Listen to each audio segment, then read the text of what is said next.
but I'm not live. This is so weird. Why does it say I'm live, but I'm not live? Is this, maybe that's the wrong thing? I'm trying to, okay, here we go. I'm trying to see if I can hear myself.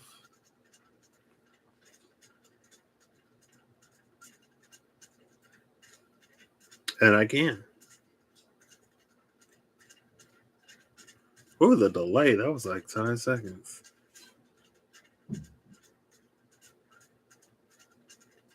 Like 4 or 5. It's not that much. I had my podcasting mic hooked up and I wanted to just go live with it. Honestly. Oh, I was gonna find me some binaural beats. Let me find me some kind of, what's the chillax? The chill binaural beats. We're gonna try to stay cool today. Let's go with this one. It's Green Red Productions, Happiness Frequency, Serotonin, Dopamine, Endorphin Release, something, something. Are y'all going to give me numbers? Binaural beats, meditation music. So no, I don't have a frequency number. There we go. Oh, I already feel it. Okay. Hey, Holly, how you doing? You're in your feels. I'm good today. I'm good as of now. I'm listening to this relax, chill meditation binaural beat pretty loud. I can still hear myself talk, and I'm using like my laptop webcam instead of the other one. And I was thinking of what I wanted to do today, and I wanted to use some. I kind of felt like building another spread, but I being lazy, so I literally didn't feel like reaching to grab the one-on-one archetypes. And I recently relocated some decks to a box that I got to put decks into.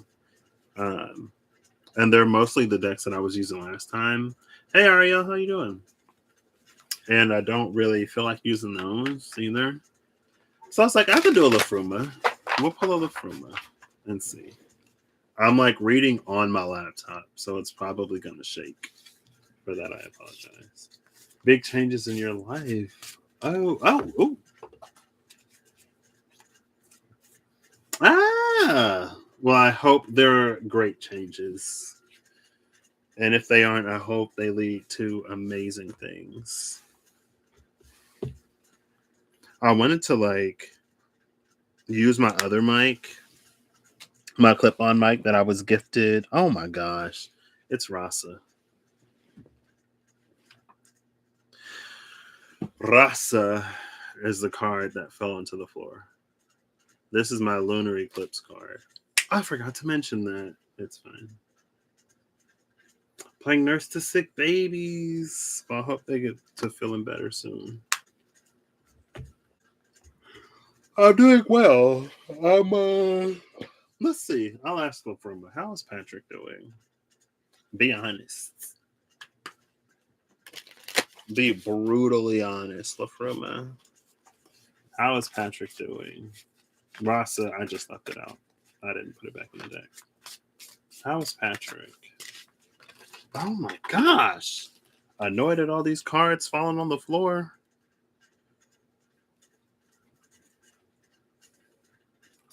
So a card fell down. 2 cards came out face down.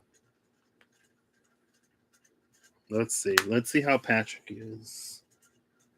I get knocked down and I get up again. Apparently. Because these cards keep falling down.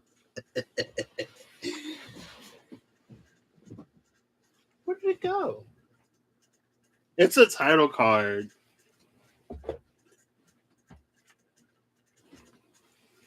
It's the collective thank you. This card came out last time I pulled this deck. It came out with Hang True? No, it was Hang True and Lafruma. What card did it come out with?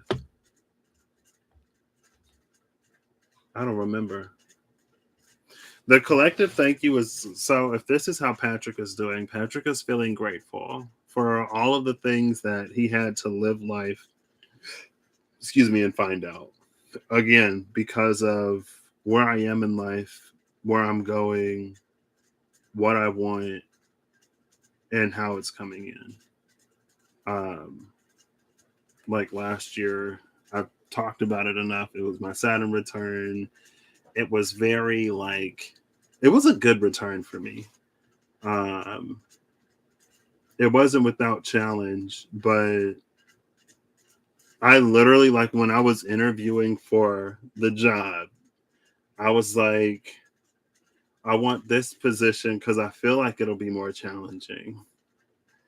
And boy, did I kind of regret it. I mean, in hindsight, I can't regret it because of everything I got from the position. But you had a big week of change, but finally feeling settled inside your body a little bit. I'm glad to hear it. Sounds like change, big changes is a theme so far. We're 2 out of 2 for big changes. So the collective thank you title card came out. Oh gosh. Can I stop dropping cards? It's in reverse now. With the 10-10, I might turn it back up right. Wickacraft and Sunsteada. So these two were the cards that came out face down. It's Wackened. It's not even Wickacraft. Watcher Animal Totem and Sunsteada Rarefied Solstice. This is the community rune. That's the one I raked. That was my first rune. Oh my gosh. And that signified a moment. I'll read these. Let's see what the poems say. The place, the space where the sun shines, the spot, but what if it stopped? Sister sun, brother moon, and mother earth dance together, and at rarefied moments they hold hands and all become one. Light is eclipsed, shadows fall and crawl around. Seasons are set with solstices, so we might mark our lives. That's when we gather to hold hands and sing together, and wrapped by the magic of life's mystic cycles. Title card with a mystic cycle of life. Wait, that's how Patrick's doing. Hey,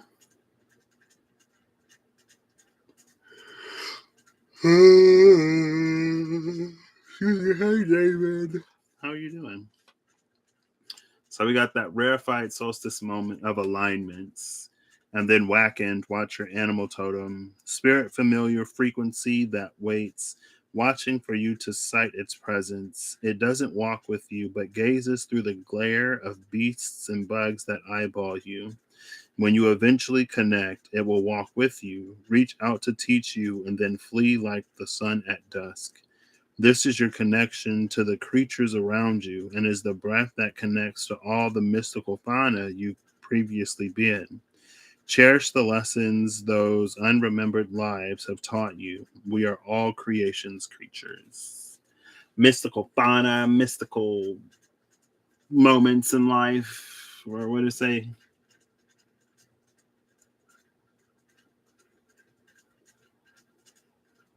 Mystic cycles. There, I was like, what?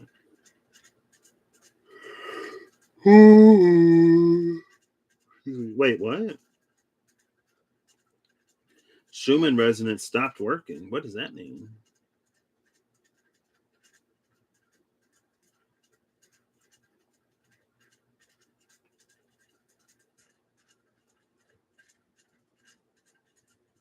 The Schumann stops? What?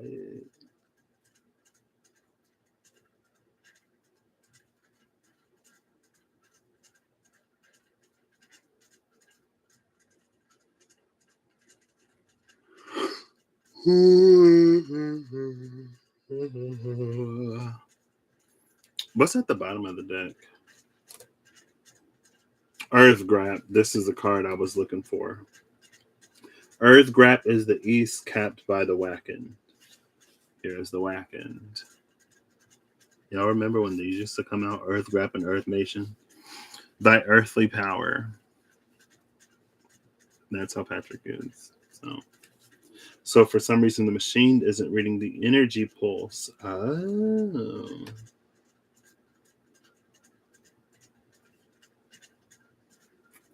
Oh, it was too strong for the machine. The sun was actually really intense today. Like, I walked outside this morning and I was like, it's really bright today. And it wasn't very warm, but like being in, like, the sun was hot. The light was hot from the sun. The temperature was all right, but if you were in the sun, you're probably cooking.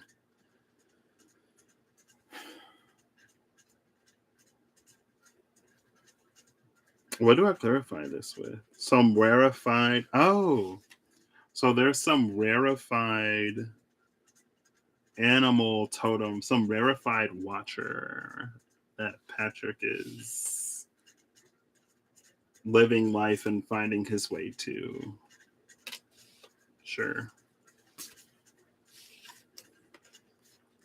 Yeah, I didn't notice it. Well, was I outside? Was I in this sign? I don't know, but something about today, I was just like extra bright. I was like, whoa.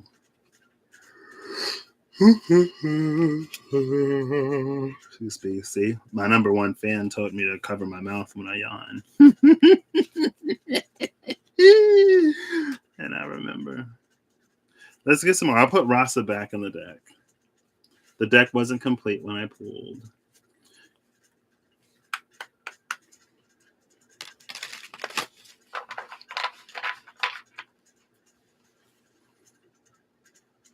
Oh, gotcha.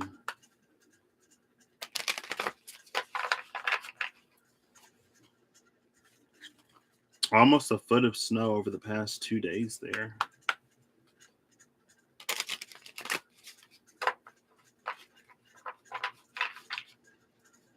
So how is Patrick?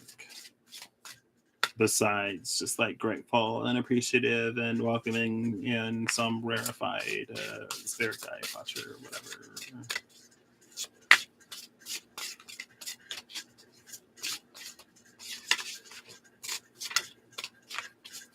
And I'm only going to take it if you fall or flip over.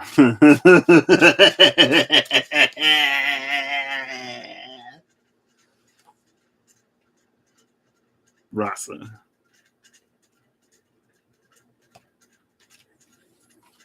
Thorn. And Ak. Ak is support. Bottom of the deck is Hagal, which is weathering. And hail.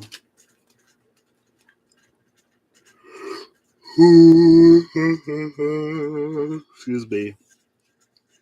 So there's like this exploration of a thorny portal, this alchemization, this giant alchemization that's being assisted because that's oak and support. So I'm being supported through some giant thorny portal. And what was the bottom of the deck again? That I've been like weathering or whatever. Like things that I've been carrying all my life. The baggage that like last year for me, 2022 was the thorn.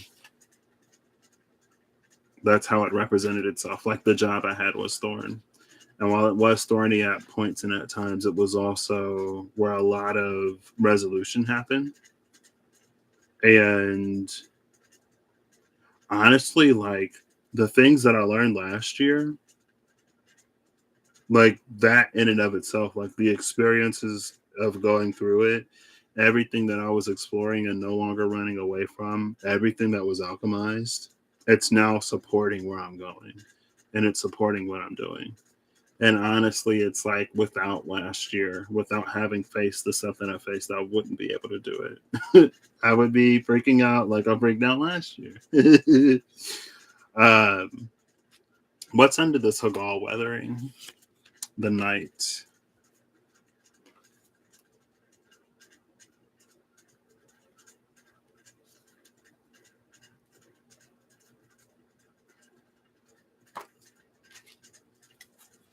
Let's get some more cards. It's funny because I saw, oh my gosh. Oh, it didn't fall on the floor. Thank you. I'm like, I'm going to need this to stay above the floor, please. Swelchness. Bottom of the deck is the gift of the past. The gift of the past. I'm pretty sure I was on this channel when I talked about it. The gift of the past is like seeing things that I might not have seen before. The gift of the past this time, though, because like this is a whirlpool and Thorn is a portal. It's like the gift of having moved out of the past. Swelchness was one of the first cards that came out of the Fruma for me. And as I took a picture, I noticed, you probably can't see on this camera. Oh, you kind of can. There's like a little castle, or like there's something on the other side of that Swelchness.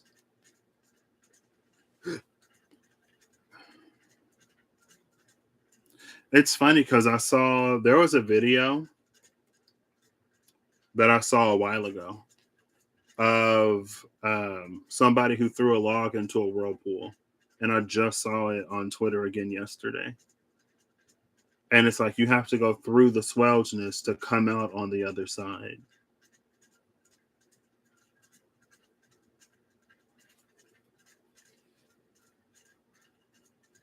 And I guess it is like this Weathering Night turned dark inner troll.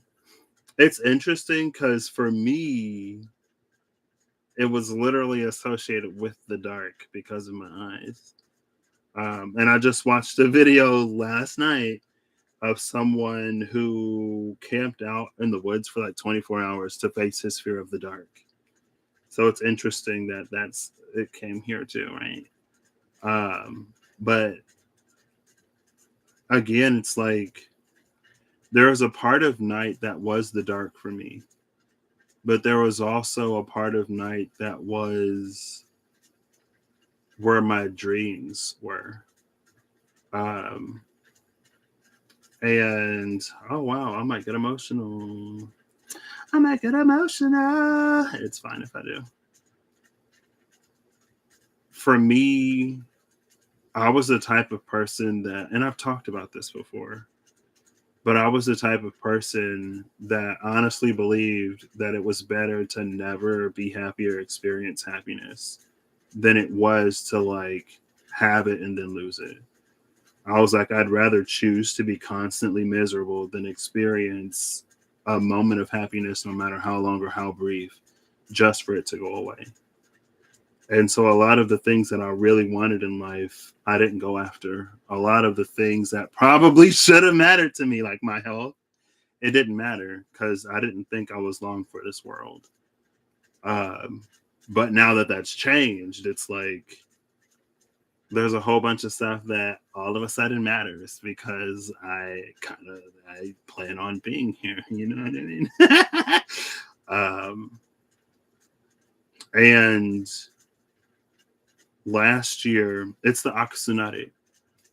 And the Aksunare is the blinding dawn. It's the brilliant dawn. It's where we experience, like, for me, that's what it came in as. It's where we experience light in a space of our life where there was only darkness before. And so light started to come in to some of those dark night of the soul areas for me. And it was like a lot.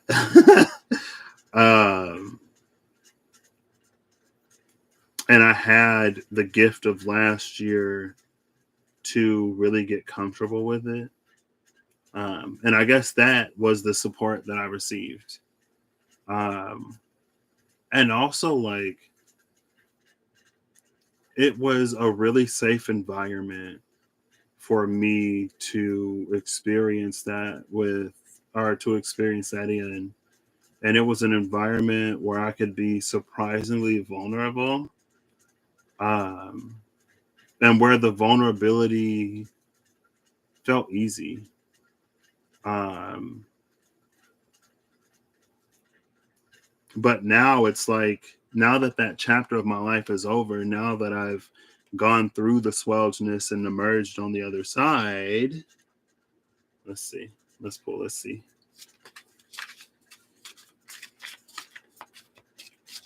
Nine Lords of Leaping. Thank you, Holly.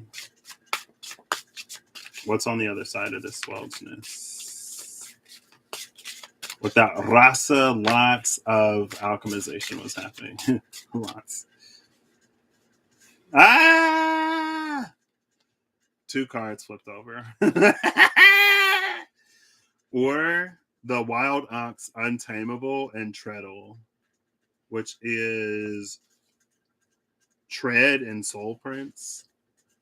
It's like now I get to take these steps unbound, unchained by the past, and I get to really like walk the path that I want in the life that I want to have without all of those old swelledness night attachments.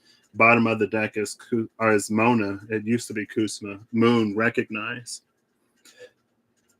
Moon, recognize after the Rasa, explore, alchemize. And again, this is my lunar eclipse rune. And here's the moon. This wild, untamable, stepping bravely into the unknown rather than fearing it and needing to like weather it. So that's how Patrick has been, pretty accurately, I would say. But just kind of sort of like in awe and also an appreciation for the people in my life and for the events that have transpired, for everything I've gotten to experience. Because while it may have been difficult for me to receive at one point, to put it lightly, I'm reaching the point where it's like advice that I was given a long time ago. Like literally, some of it goes back to 2015. I'm pretty sure that was 2015. So that's what, 8 years. Others of it like 2016, 17. I wonder what was going on that year. Let me check and see where the nodes were. Because I wonder if the nodes were like, well, it would take, what, 18 years? Girl, I don't know. I don't know right now. I'm just gonna pull up Time Nomad, and I'm gonna use that because I don't have the brain power.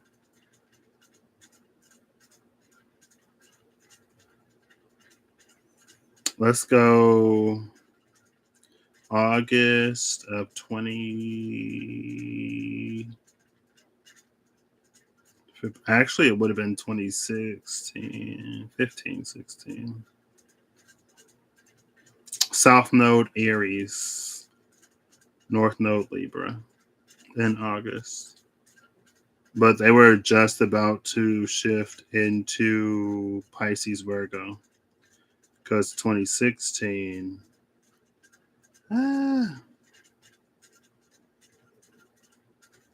Yeah, Pisces Virgo. North Node Virgo, South Node Pisces. Anyway, I was just curious.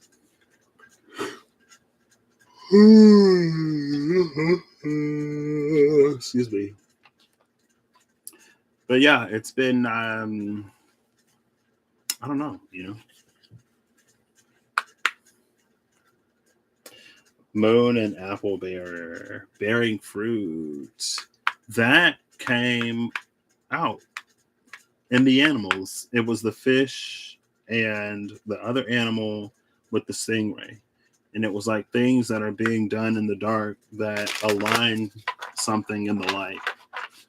And then the fish is guided by the stingray to that spot.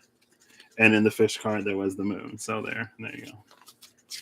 But anyway, is there anything else? Anything else for somebody flipped over inside? Let's see. I'm in a real live life and find out stage in space.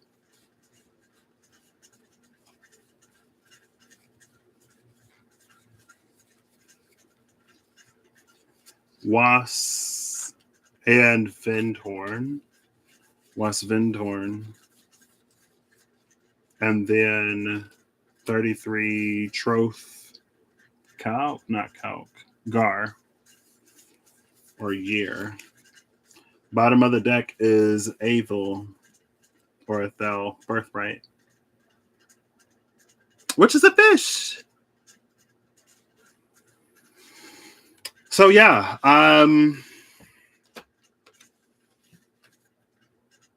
just like Ur was wild and untamable, here's the Unbound next to what this impassioned sap energy. So this it's like these unbound passions. Unbound passions, it's like I said, it's me like wanting the things that I want, being okay with wanting the things that I want, no longer self-sabotaging. Um and so it holds a completely different energy for me. Um and since it's like sap rising up, maybe there'll be more and more and more opportunities for me to experience things. Like there will be.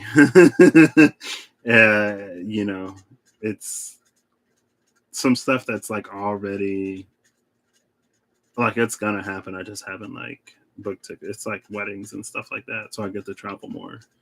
Um, Other things that I get to do, and again, for me, one thing that's important to me is like being able to be vulnerable.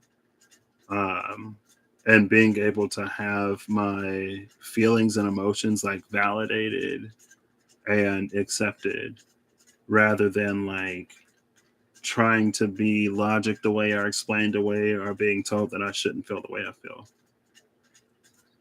feel. um, and it has been in some areas of my life surprisingly, like I said, it's been like surprisingly easy, but it's almost like the ease triggered things even more before. And so that's the only reason why like I came the closest to having regret last year than I have since like 2019. I had my darkest night like October 2018.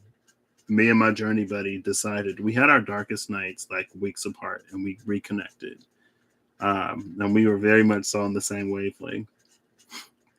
But we made a decision that like 2019, we would start just like anything, everything we needed to do, we would do. And so I haven't really had any regrets since then. And it's not that I've done everything perfectly, of course, because nobody's perfect. But like I said, I think a few videos ago, I can't even fully regret the things from last year because I just wasn't ready. And not only like if it weren't for those things happening, I wouldn't have even known that I was carrying some of the baggage that I was carrying.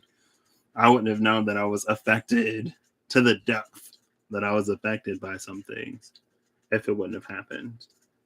And it gave me an opportunity to consciously, like, almost reconcile things within myself. It gave me a little bit of sovereignty in decision making. Um, and again, like, it was all in facing that swelchness. I had weathered the night for long enough. It was time to, like, put that fear aside. So again, like now when opportunities come up, I don't have to internally deflate passion or conflict and contradict the things that I want to do. I don't have to be scared into not wanting the things that I actually want. And then we have the Spear of Truth. I like the Spear of Truth in this sense because it's like it's almost like it's a diversion of internal resources when I have to fight myself and what I want, when I have to fight against the universe that's trying to provide for me. And with this, because the poem of the spear of truth is that the spear has become a weapon, but it was originally used to fish. This is the thing that would catch the fish. This is how we would get our birthright.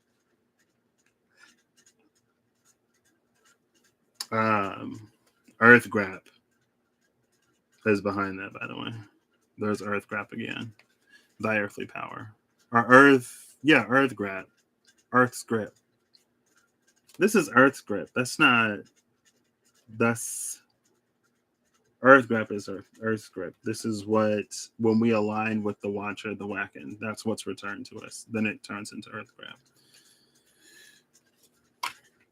But yeah, now it's that like now that I'm not fighting myself or the universe, there are a lot of these things that can just like come in that now I get to just experience. I'm trying to see 46, which is another 10. So I had 64, 10, 37, 10, now 46, 10, lots of 10s. So that theme of completion of cycles, a thing.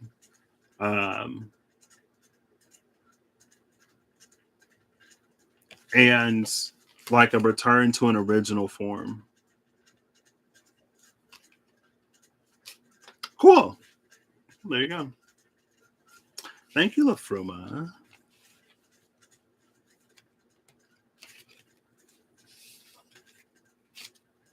So now I get to pull. No problem.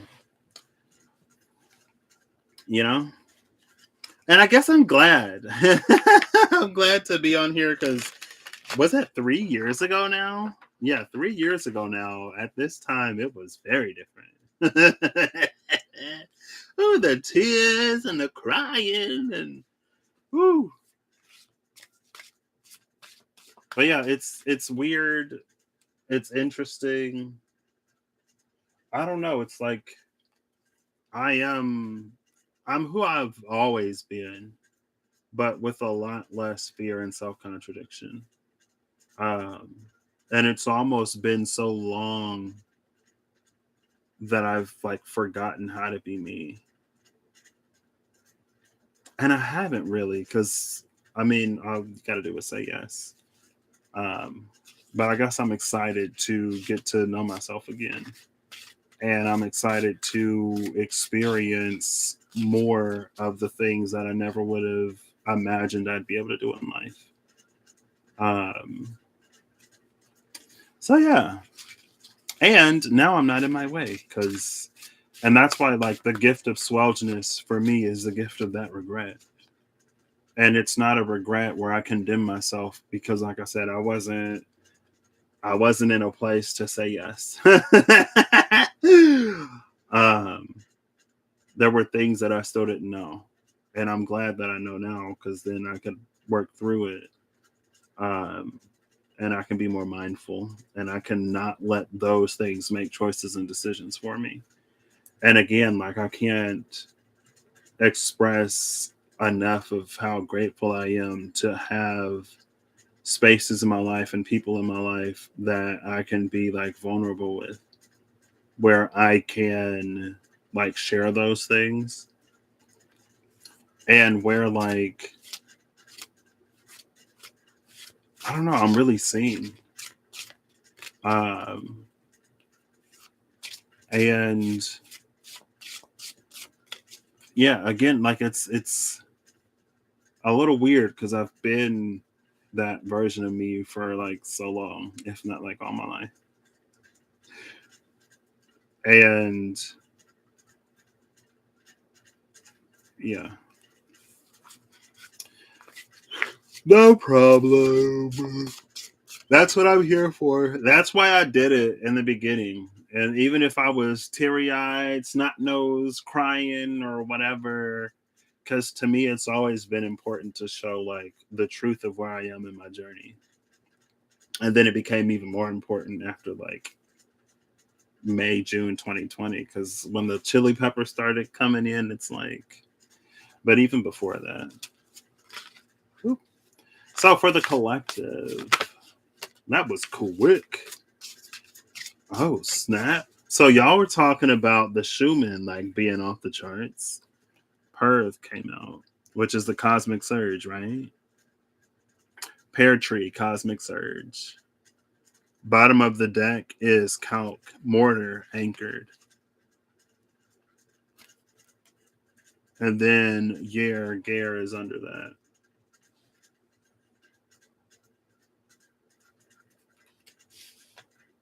What do I pull for this? This is interesting. It feels like there's a blockage somewhere. Because like the Cosmic Surge is that energy that's like rushing in. But with Calc, this anchored and mortared energy, it feels like there's a clog in a pipe or an artery in this. And so it creates like pressure. And then it creates all of these things where it's like if that surge of energy can't flow, it causes disruptions.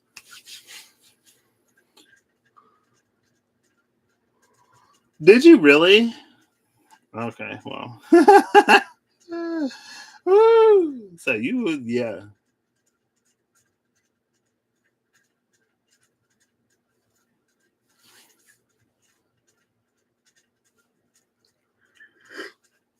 I'm glad you did. Excuse me. What deck do I want to use? I'll use the Astro Matrix Tarot because it has a slightly eclectic feel to it. Oh, actually, I have the Mausolea Oracle of Souls. So maybe the Cosmic Surge, it's like this Cosmic Surge is pushing through. It's trying to break through some kind of blockage. You know what? I'm going to pull before and after Anwilla. Because Anwilla would be... I'm going to pull before and after Anwilla for the blockage. And then before and after maybe Lagoo for the flow. Is that the... I forget what it's called in this deck. It might be Lagoo. It might not be Lagoo.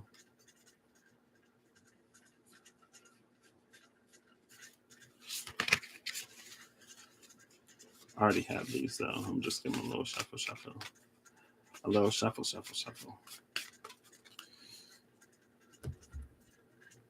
So, if we resist it, Anwilla, if we let it flow, Lagoo, because I can't think of another flowing card right now. Well, Flissa is flow. Yeah, I'll do Flissa since I see it. I knew there was a card that had flow on it.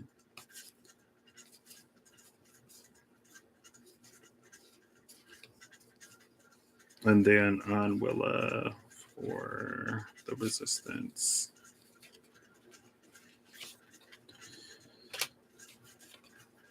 They were both fairly close to the bottom of the deck.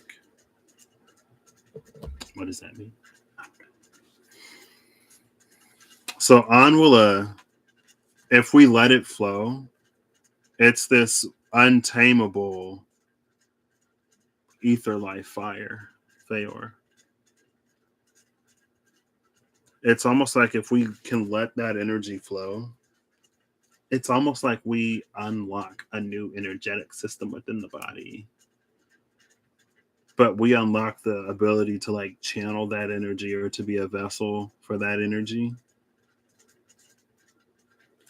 If we resist it, then it's that same title card with Ing, Ignite the Water Meadow. But this Ignite the Water Meadow, like it feels like it won't happen. Because how do you ignite water? Like there are ways to chemically ignite water. But it's almost like the place is too wet to catch fire. It's like trying to light damp. It's like throwing damp wood into a campfire. The wood has to be dry, which is the good thing about ash trees, because ash trees are, and I learned that when I faced that with my buddy. Oh, when we pulled up to that campground, I was like, "Are you serious?" Like there has to be a mistake. And we sat by the campfire, and it was actually decently enjoyable. But that's where I found out that a lot of ash trees are standing dead. But since they're standing dead, you can cut them down and immediately light them because there's no water flowing through the trees. The tree is dead. So the veins, the arteries, the xylem, I think phloem carries the food, xylem carries the water. The xylem is inactive. So it's dry wood. And it's interesting that the xylem, like because the tree is dead, those channels are empty. Because here we have the open channel right here. This is water flowing through those channels, or the fire of life. But with this water meadow, again, it's like it's too wet to catch fire. And with this title card, it's like we might not even necessarily know why it is that way. So let's try ash. Again, we're going for ash because I don't want to say because it's dead, but because that's wood that's too wet to burn. And ash is dry, ready for the fire.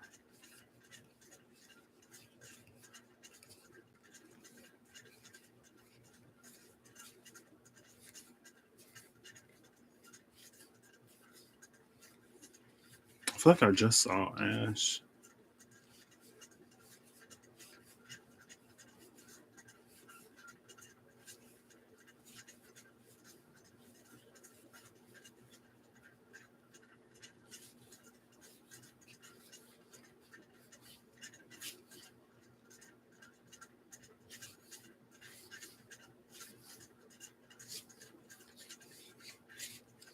Yeah.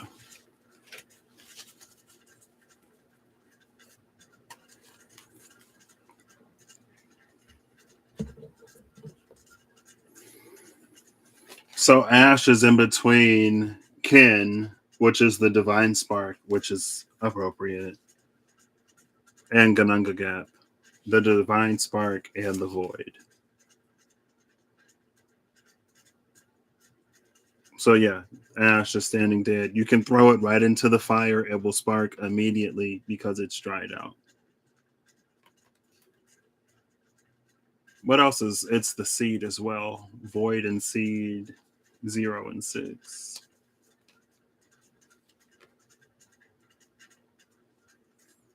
I guess I can leave ash out.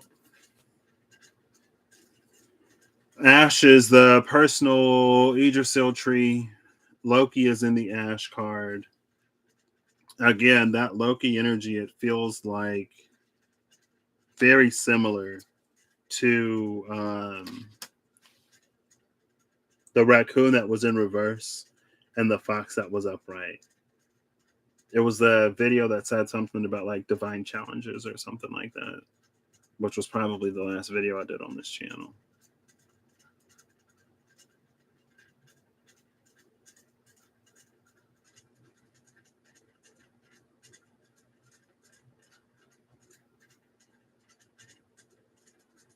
And notice how, like, if you turn kin this way, it's like this right angle. And it's like in the artwork, it's that. So it'll be like that. How do I?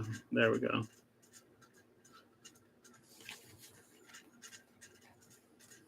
Loki Ash. I'll read the Ash card. Maybe that'll help. Hide and seek, dare you peek at all you are, rather than the fragment you virtuously wave at the world. We all have a personal Yggdrasil carved with scars, pitted, knotted, and gnarled.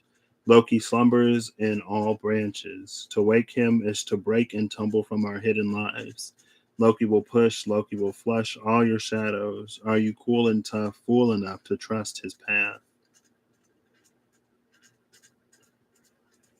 So that like authenticity energy is here. Yeah. Us being in the truth of who we are. I mean, of course, like authenticity would be the energy that we need to be in to be able to be a vessel for this energy.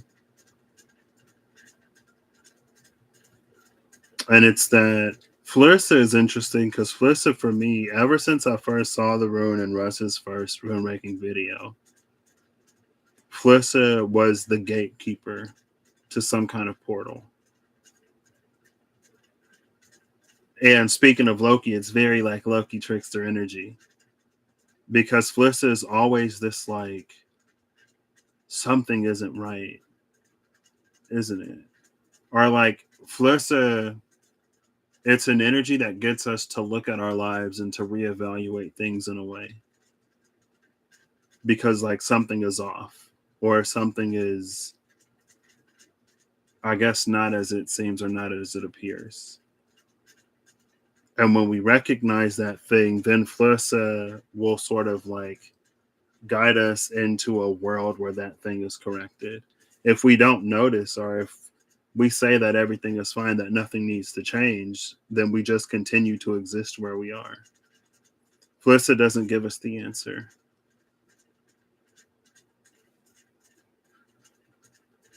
And maybe like that's the reason why, because again, the cosmic energy is surging to clear a certain path or to overload. It's like to bust through a certain blockage. It's very like elephant energy, but not because we can resist it. If we couldn't resist it, it would be elephant energy. It would be like Lord Ganesha energy, where it just it happens whether you like it or not. But since we can actively resist it,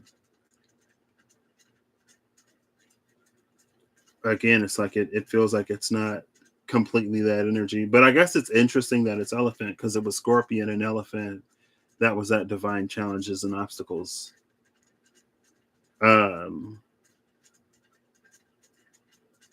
But yeah, I think that's the wild, untamable energy of Ur. It's when it bursts through, when the Perth bursts through whatever the calc is like sealing. And then again, we can channel that fire, ether, life energy.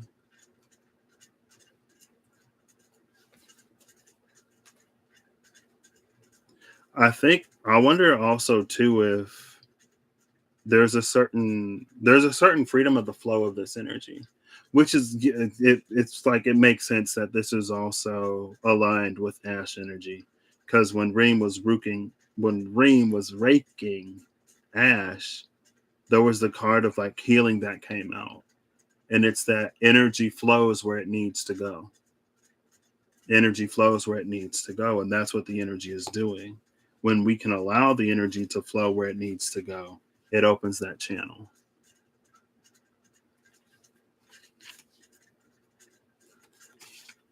When we resist, it ends up in this weird water meadow.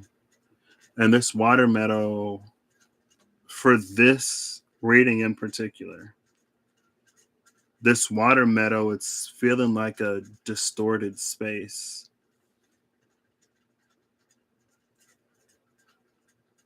Or it feels like a place of our own creation in some kind of way.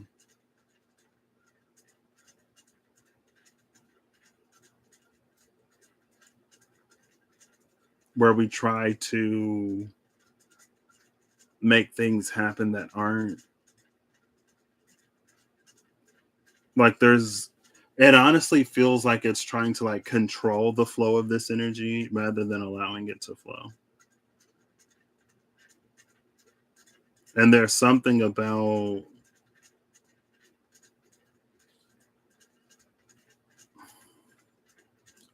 it's like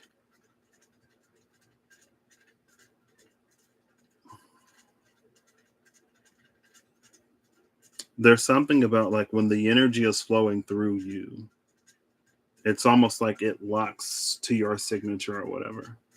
So then you can use it and you can direct it like internally. It's almost like it's processed through the body So you can use it like you use any other mental, emotional, spiritual energy that you have. But if you don't allow it to flow through the body, to like flow through those channels, it's like it's trying to control it externally rather than internally. And external control doesn't work on this energy.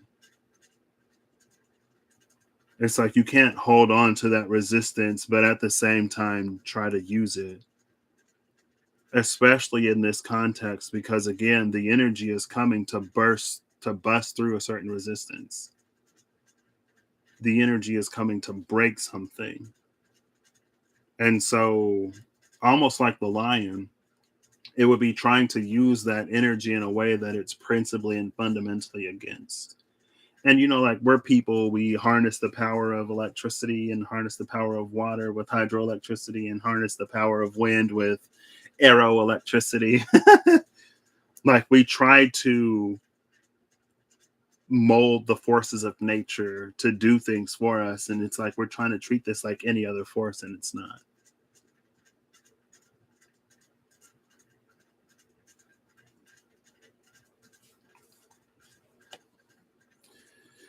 Son of the sea, Freya's fertility forces fauna from the soil soul. Sunshine saturates the sacral as purified rain rolls to the roots of all life. The soaked, saturated seeds split. The first thread of germination plunges down so the wild water meadow flowers can sprout, shoot and bloom with the soul's new tune. Ignite the song of your water phoenix. But the seed is here with ash. This is interesting. I just did there was it's fine.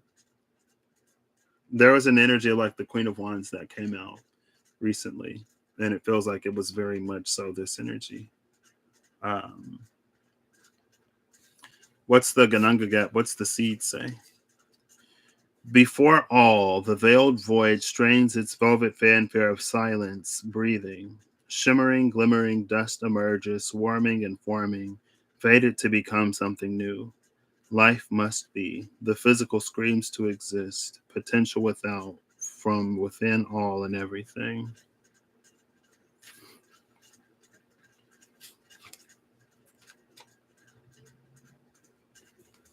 I feel like I was going to pull something else on this.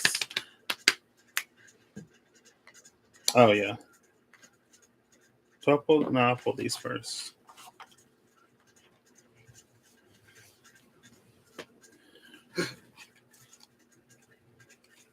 All right.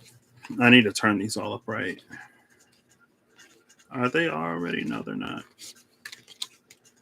I want to turn these all up right. Give me 1 second. Yeah. It's just that like something needs to be faced. With this, like this energy is almost specifically coming out, encouraging and assisting us in facing something. So it again, it's like it defeats the point or the purpose of the energy if we don't actually face the things, if we just try to like capitalize on it. And that was the 10 of Swords that came out. Was that on this channel? It might not have been on this channel. It might have been the other channel, which is fine. I think it was on the other channel. It was. I remember now. And that's the energy where like the seeds came out. But it's like you can't trick the energy. Energy speaks energy. Truth speaks truth. So there's no lie that you can tell that will convince it.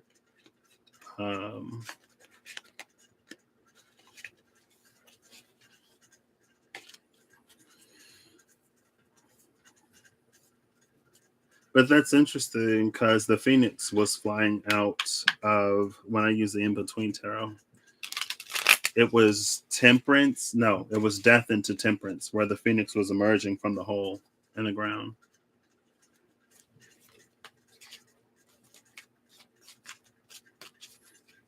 So we'll do the left side first.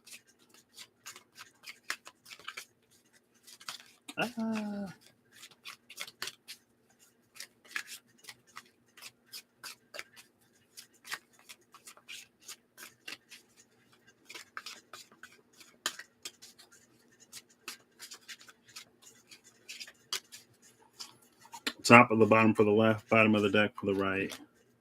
First card is the High Priestess. And this is a High Priestess where the veil has been removed. There is no curtain hanging between the two pillars. It's just open.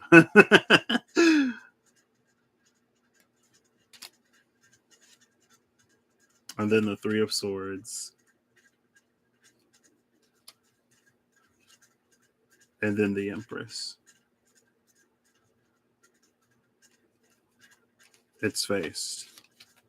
They're both threes.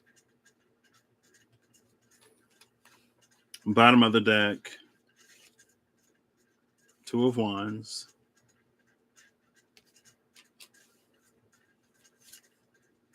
Eight of Swords. Ace of Wands.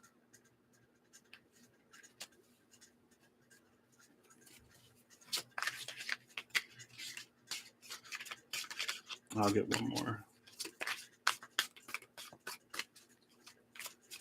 And we'll cut there. The Sun for the left. The Strength for the right.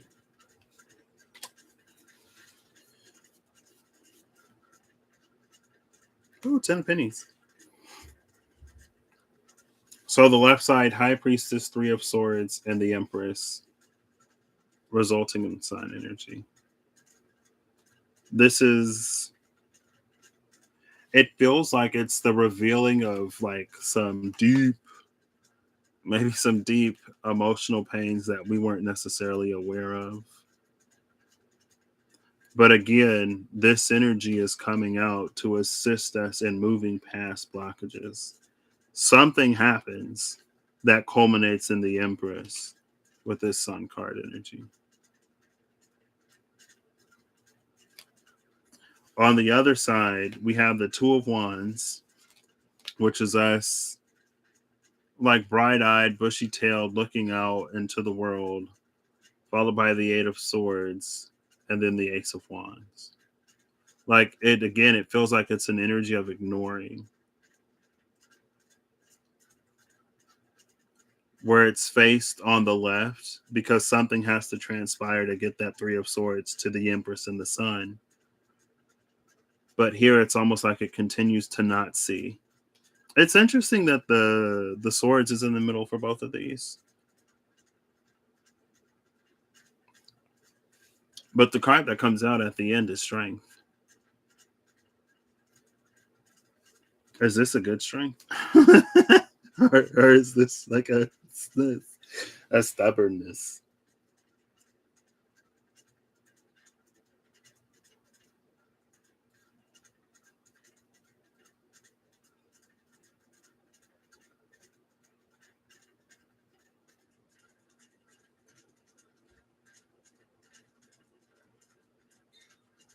Maybe it's something that remains a potential.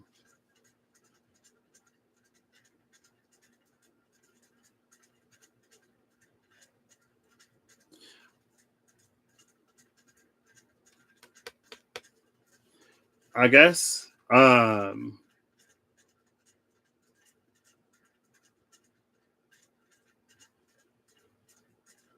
was the other channel. Because when you look at it this way, it's almost like the divine removes one of these wands. It's like it's picking it back up. So ultimately, either way, this might work out. But with Anwilla, it might just require, it's almost like it might require more work. It's almost like the option that you refuse to see or what you refuse to look at is taken.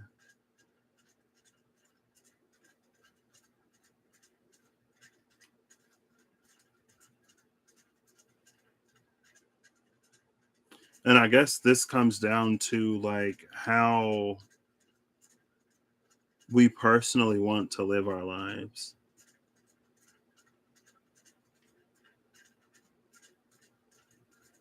Because it's almost like with the Ace of Wands being removed, there's a certain like zest or a certain like enthusiasm or passion that gets removed. And this is almost feeling like maybe the shadow of Capricorn, but it's just like playing it safe. And again, like it's not a bad thing. We got to do what we got to do to survive, right?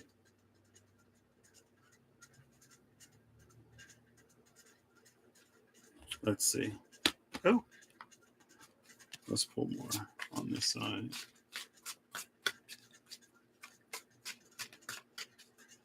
Because strength isn't bad, but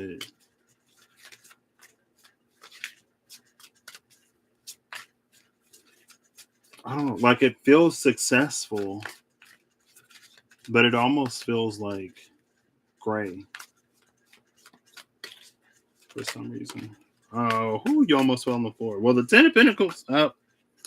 Bottom of the deck, Three of Cups with Justice. Maybe stage their own.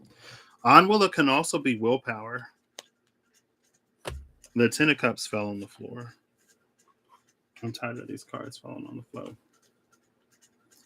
It's funny because I was saying it could be Capricorn, and then the Ten of Cups isn't Capricorn. It's Mercury and Virgo. But like the shadow of the Ten of Cups can be like where you have the money, but there's like a lack of like passion. Shadow of Ten of Cups can be like where you're with somebody for so long that it's like it makes more sense to just stay with them, even though like the love or the passion has like long since left the relationship. It's where we prioritize our physical, like financial security over anything else. And the money is there. And again, it's like, if that's the way that you want to live your life, then like it's a valid way to live life. You know what I mean? It's what you want. And then it's like in that way, like you don't ever have to face or you don't ever have to deal with the things that you don't want to deal with. Let's see on the other side. Since I got one for that side, just to keep it fair.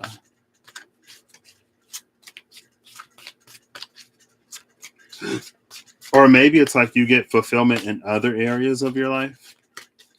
So if it is like a relationship that's gone kind of dry, then it's like you have friends that you get that from, or you have substances.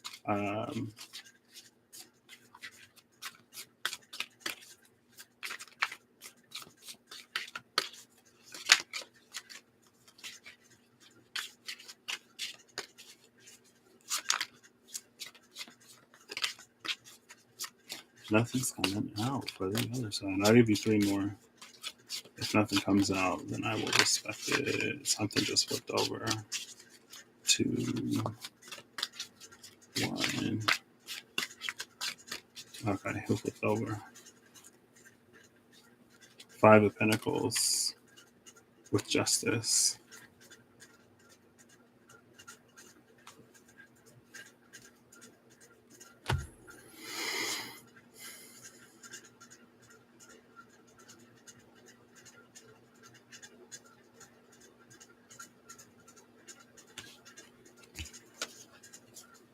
So 5 of Pentacles came out for the left side. Justice is at the bottom of the deck.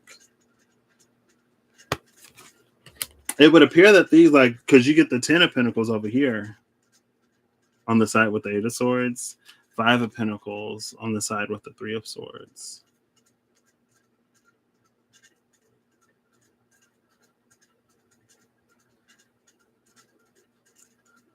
But maybe more than anything, it just feels almost inaccessible. There's something inaccessible about the High Priestess, the 3 of Swords, the Empress, and the Sun. And it's inaccessible for good reason. With Justice at the bottom of the deck.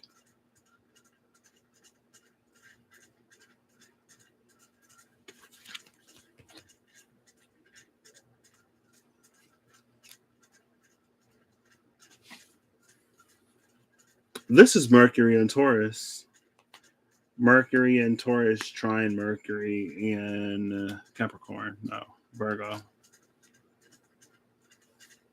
But I don't know if like the Empress would be left out in the cold, or if the Empress would be leaving people out in the cold.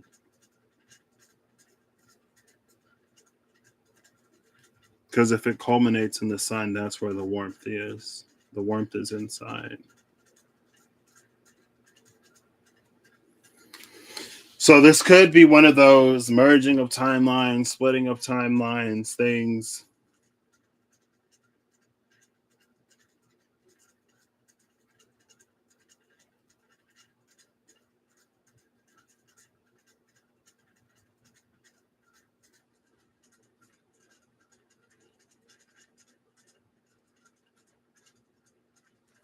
Yeah. So I think this energy would be like inside the house. And I say that again because the high priestess begins by welcoming somebody beyond the veil. The veil has dropped, and that portal sort of lies beneath her, the Gananga gap. She would be the Plissa, the one that stands in front of the portal. The answer would be the Three of Swords. That's the thing that's not right. That's the thing that's off. And then it gets welcomed into this Empress energy, almost this land of plenty and this land of abundance with the sun. And again, like it feels like it's inside, like this is where the left path sort of is, but it becomes inaccessible from the outside for a good reason with justice.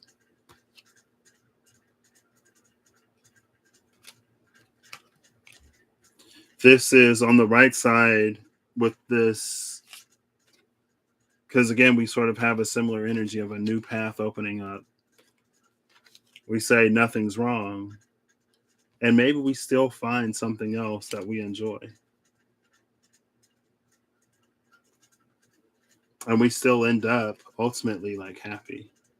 So there are no incorrect choices. It's very like what we're meant to experience in this life we experience. Our paths may be different.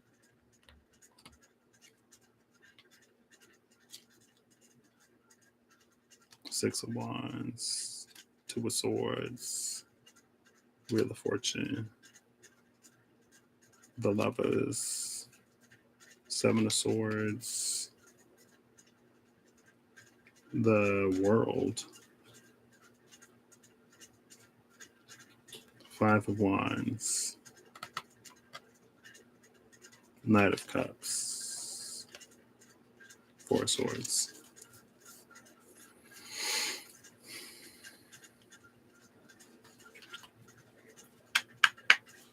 Maybe that's not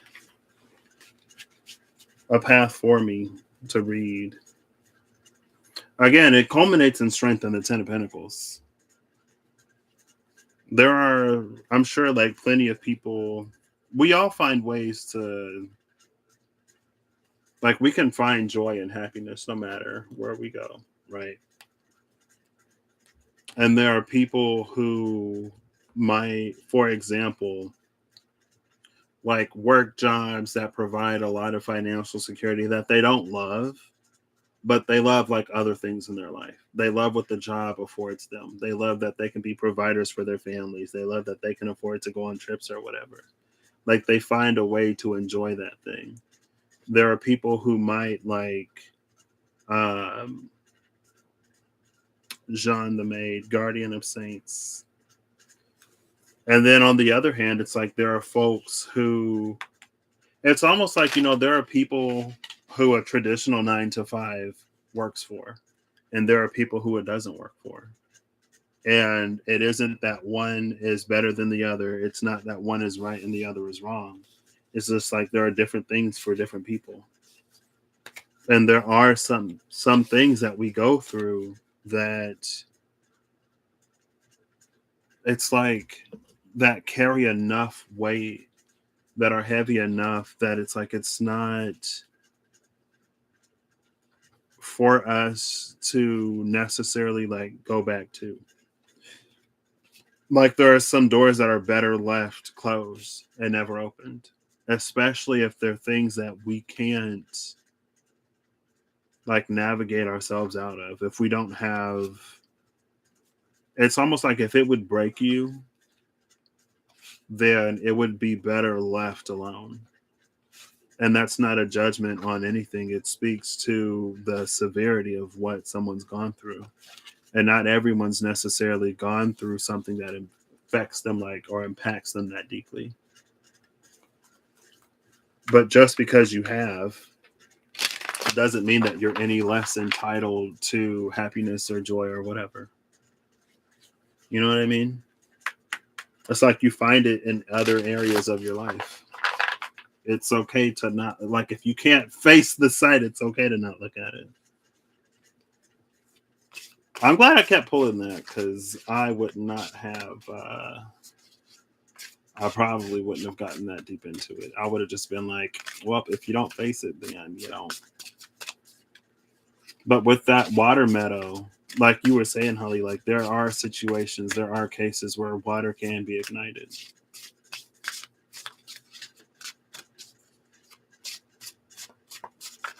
I still want to use the Wordhamer. Wordhamer is such an, I feel like Wordhamer is such an interesting rune in context of this deck. It almost reads as old magic to me. Because it's like runes like Lafruma, they don't fit into Wordhamer. They don't fit into like the updated runic system. And so there are certain things that Wordhammer isn't capable of like encapsulating or whatever.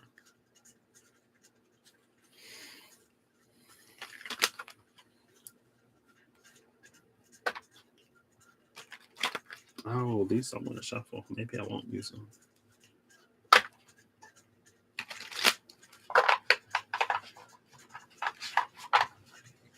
Or maybe I just need to shuffle them the other way. Yeah.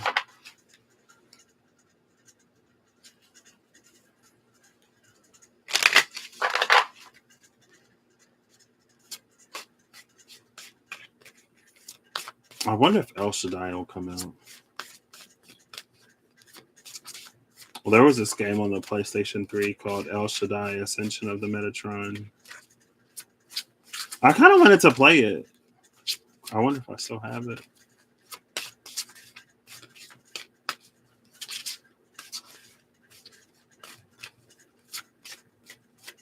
All right, Mausolea.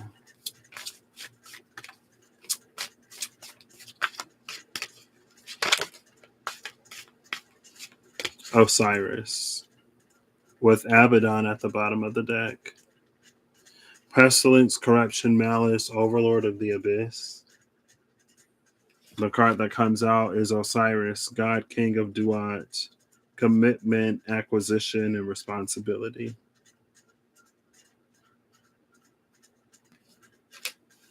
Let's read Osiris. Osiris. Whoa, what is happening? I did not mean to do that. I did not mean to do that. There we go.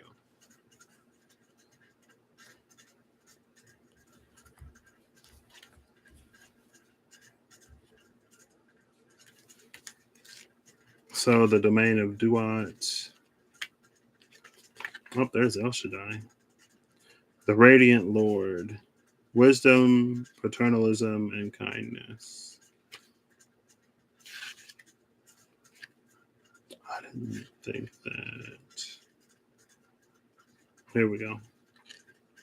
Osiris, God King of Duat. The ruler of Duat, Osiris built the realm out of his very being to be a home for the people he would call his.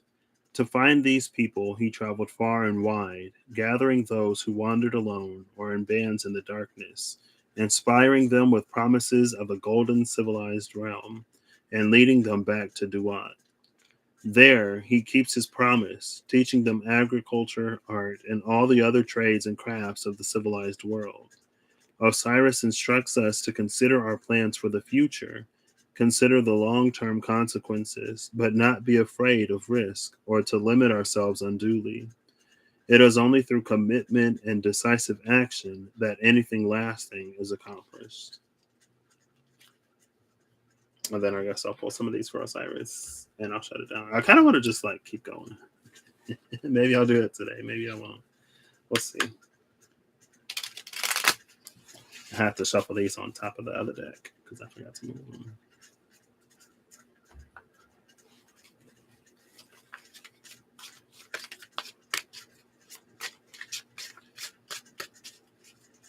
See, this is one of those times where I have to have a shred of humility because I was ready to go off the deep end.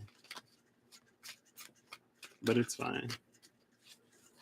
The divine is kinder than Patrick, so. 8 of Cups. It's interesting because it said that Osiris traveled the lands to find his people. But with the 8 of Cups, it's like we are being intuitively guided to the land of Osiris. Bottom of the deck is the 2 of Cups. 8 of Cups plus 2 of Cups is 10 of Cups.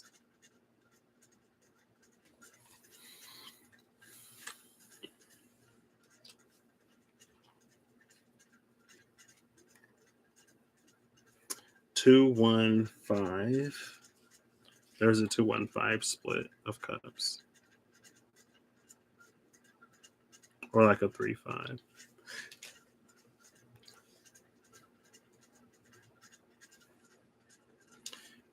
What I like about this, maybe that's a weird way to put it. Maybe with the Ace of Cups and the 2 of Cups standing on top of the 5 of Cups, like we've extended in the past, maybe to the wrong people, or maybe like Saturn and Pisces, Venus and Cancer. Oh, it's a Saturn-Venus trine.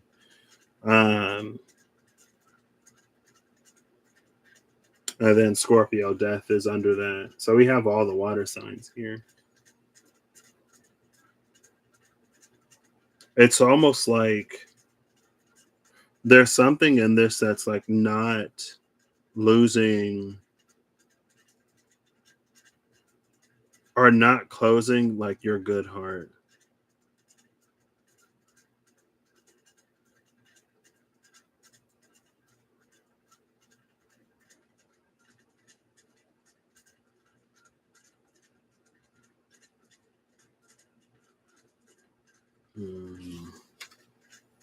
See Osiris's golden land. There's the sun in Osiris. And then the sun right there.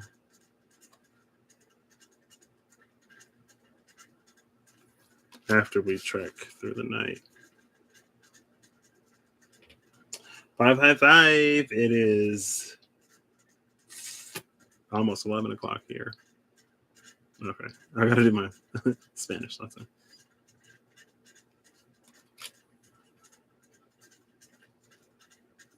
And it's like there may have been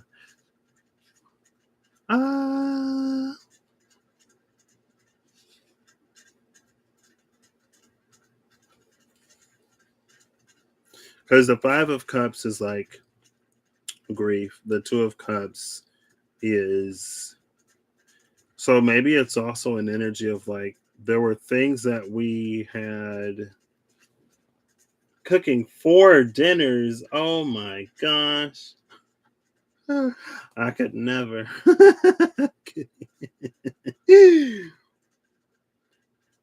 It's almost like while we may have given to certain people in the past, or why we may have fueled certain dreams in the past, and while those may not have worked out,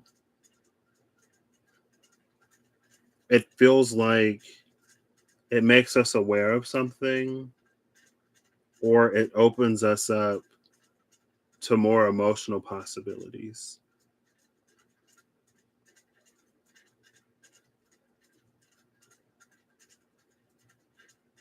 Or it's like maybe it's a cycle of like we open up emotionally and then we connect to somebody.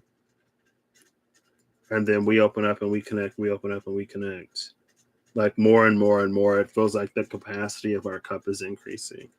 I don't know if it's not necessarily working out every time or if it's like something that grows over time. And that's the movement of this Eight of Cups. But it's almost like even if they didn't end up in the best, or like even if they ended not greatly, there's something that it illuminated. Because it's like this two ace, or two ace, two ace, two ace on top of a foundation of a Five of Cups. And so, like, we're progressively growing, progressively deepening, progressively seeking more, or progressively like refining until we reach that point, that moment where it's almost like, because it's the Two of Cups, but there are two people here. So it's the merging of two aces, or it's two aces that occupy the same space. Each person holds their own Ace of Cups.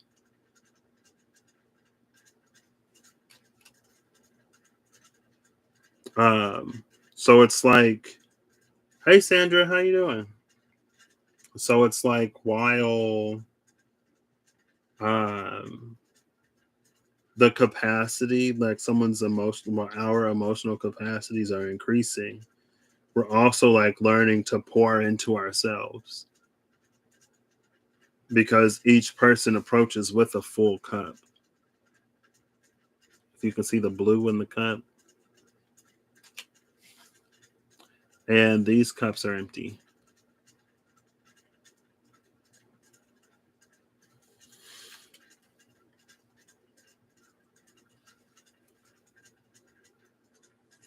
Yeah, death. The sun is rising in death. And she's like progressing, well, I guess in a different direction. But she's also, I mean, she might be dancing on his body, but it feels like she's moving. How many skulls are in the death card? 2, 4, 6, 8, 11. 8 up top and 3 on the bottom. Um, Under that is the 10 of Swords, which is what? Minor death. So I do pretty well, I guess. Fairly well.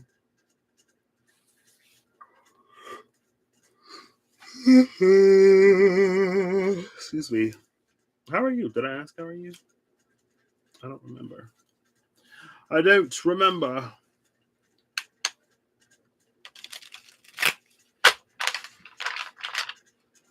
Interesting. Oh, there's the Knight of Wands.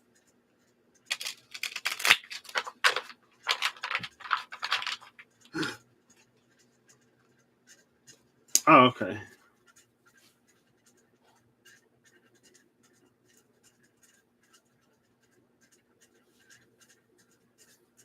Tabula rasa.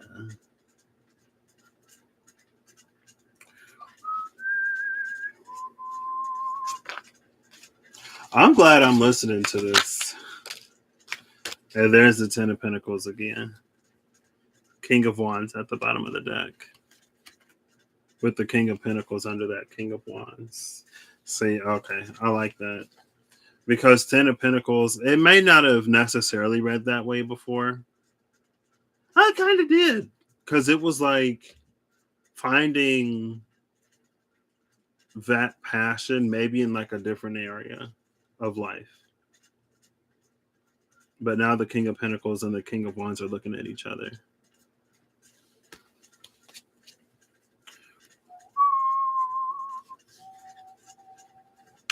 You have your phone on 24-hour clock? I did that in 2019 so I could catch 2020 on the clock. And then 2020 was 2020. So, you know.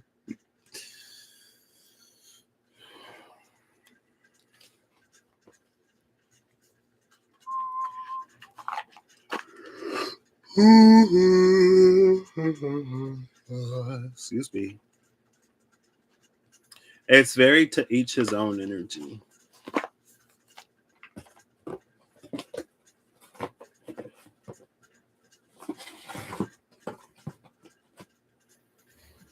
Do I want another one of these? I kind of do want another one of these.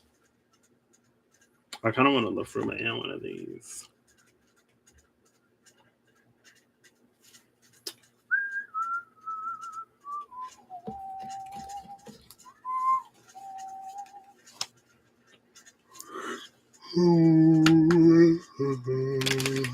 Excuse me. Oh, it's like void energy. Full. We'll get one more Lafruma, and then I'll pair it with one of the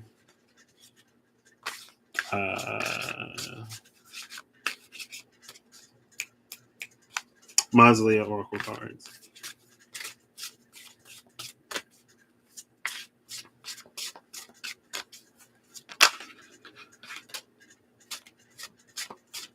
Aww. It's Os, Godmouth,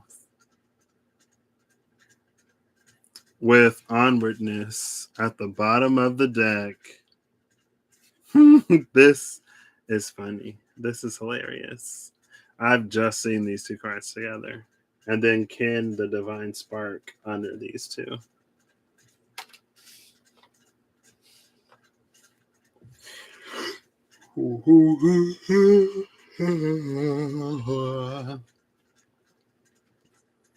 Yeah. I don't know if it's like I ended up working around to it, but that other path, the path of Anwilla, is probably best read by somebody else.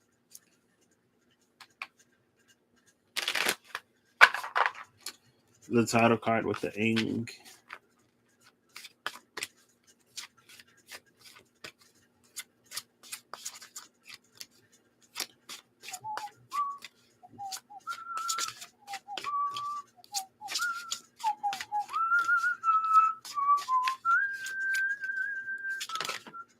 Oh my gosh. Charon, the ferryman. Oh, snap. Necessity, focus, and transition. Somebody fell on the floor. Why must cards fall on the floor?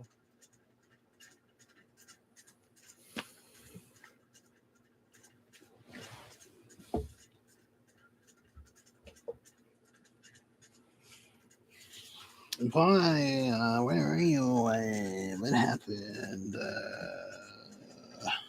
One second. I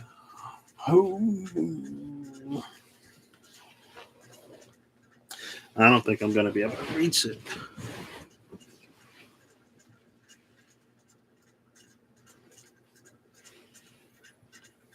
I feel like it's like under here.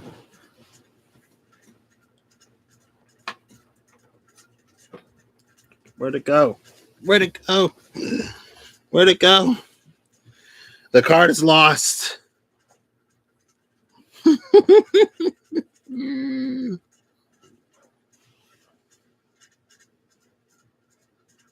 Did you go under?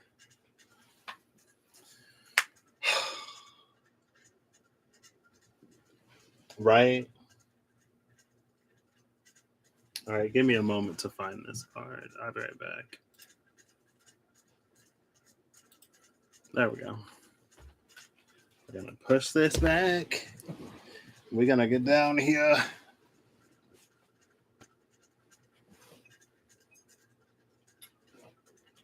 Where is it? Did this card just slip into the void? Hello?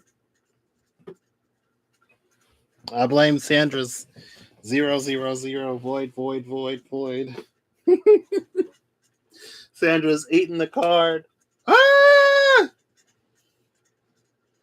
I just disconnected from my. Oh gosh. There we go. I just got disconnected from my binaural beat. Oh, it's right here. It was kind of blended into the carpet a little bit. I got green carpet. Oh, it's Danu. Mother of creation. Motherhood, ferocity, and creation. A goddess of creation. What? Okay.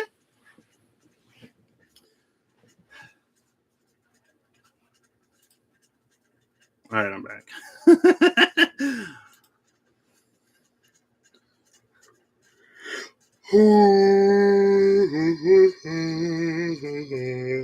Excuse me. So, Danu.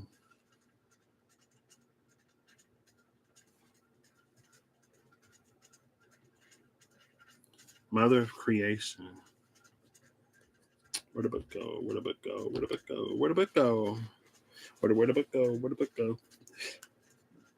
Excuse me. She is Celtic. She's got the Triskelion.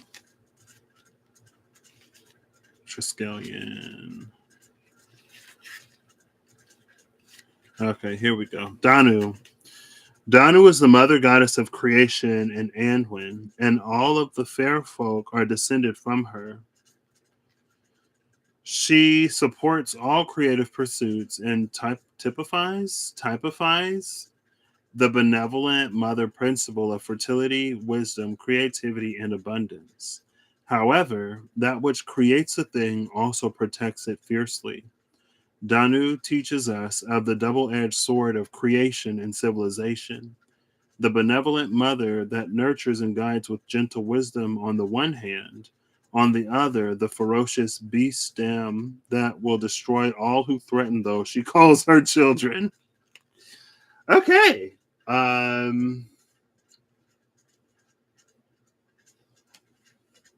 you go. Fiercely protective. Oh, I wonder if strength was her. She's like, you're not gonna touch my babies.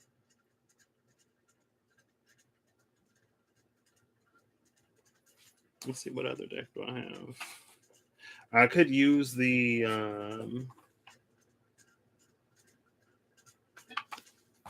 Legends Tarot.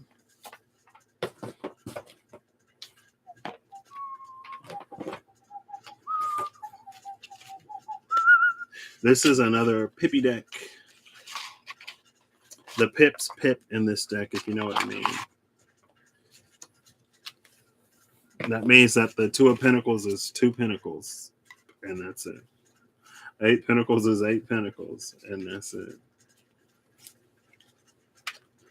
Mother Danu.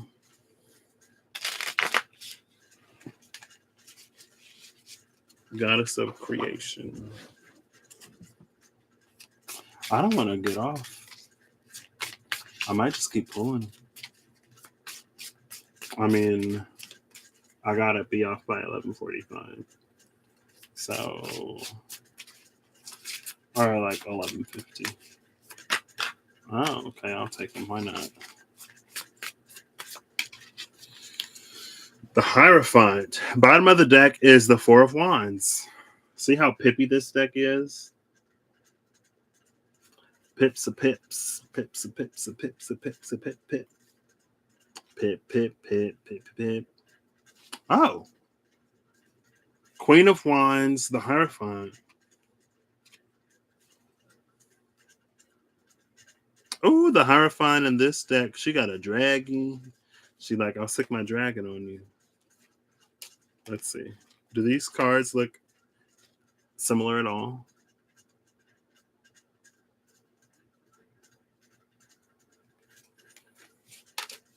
And then the Queen of Wands.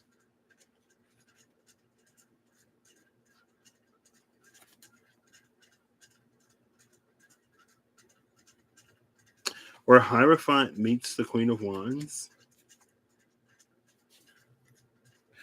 Yeah.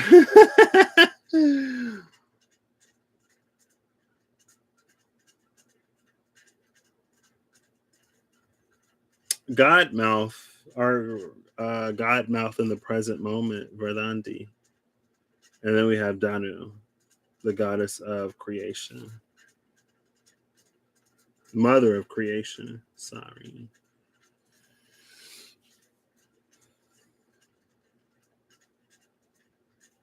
The Hierophant speaks of order.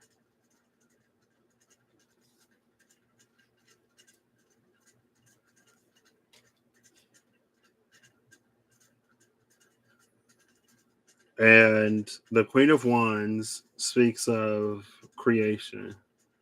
Oof. For the folks that are. Oh, no, because eight. No, yeah, no. That's behind Pacific. Yeah, because Pacific is like 10 or 9:12. They're 2 hours behind. I'm on Central, US Central.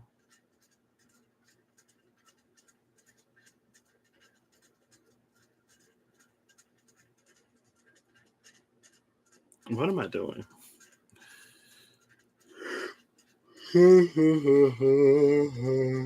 Excuse me.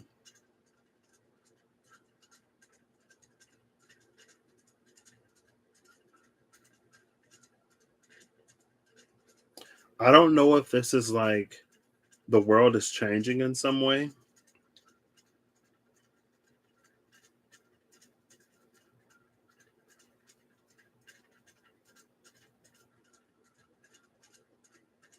She got a sword.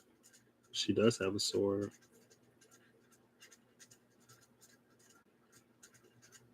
Because, like, the Hierophant is pointing to the Queen of Wands. I feel like this energy has come up in this read. So, I did the lion spread on my other channel, and the Queen of Wands came out in position 5 of how the lion assists us. And there was something about her like being able to use her life force energy, and then Os Godmouth and Onwardness, like the present Verdandi, literally came out together. They literally came out together. Um, and the Hierophant is pointing to her, to this Queen of Wands. Um, so it's almost like because of that, like that lion was like the daughter of Danu.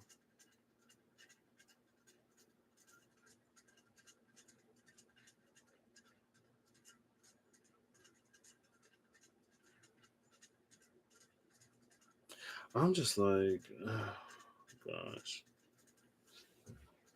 Yeah, it's time for me to get off. We have lost left charted territory. Um,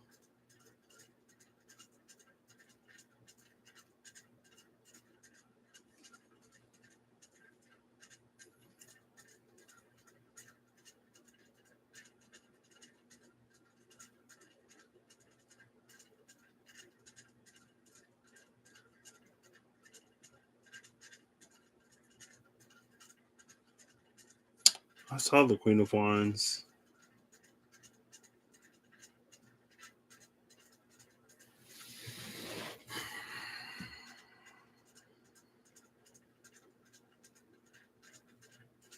I feel like I'm stumped. Hold it. The Star. Now the bottom of the deck is the Four of Cups. From the Four of Wands to the Four of Cups.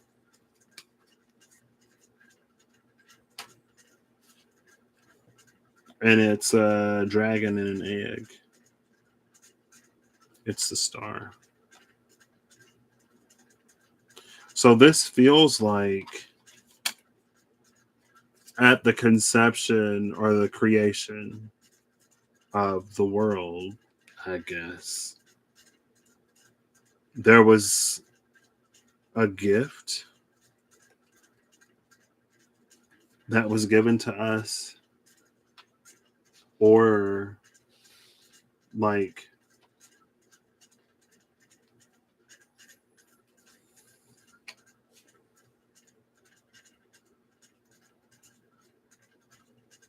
what is happening?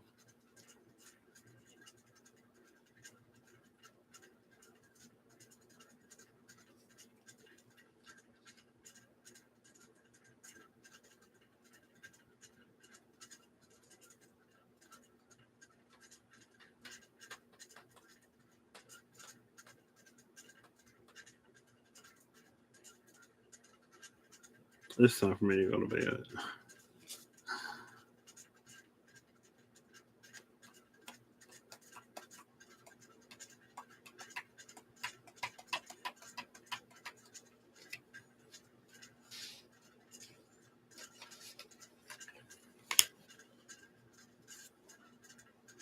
You see,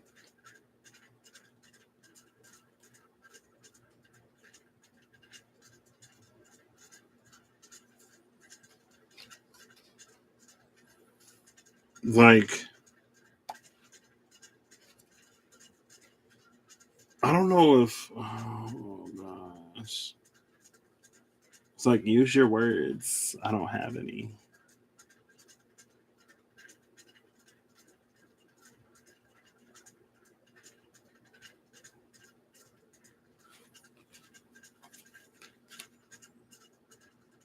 Maybe I should just I'll tell you what I noticed and then I'll show you the cards and then you take what you get from it. So I noticed that there's a full grown dragon behind who I'm assuming is a Hierophant, but she's pointing this way towards the Queen of Wands, who's on the unicorn. But here we have the baby dragon with the mother of creation.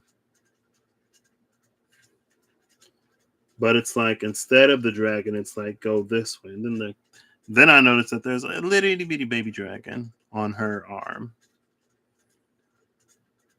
But it's like, what about this? What about that one? Why is she going like this way? Why is she directing this way instead of that dragon that's been there?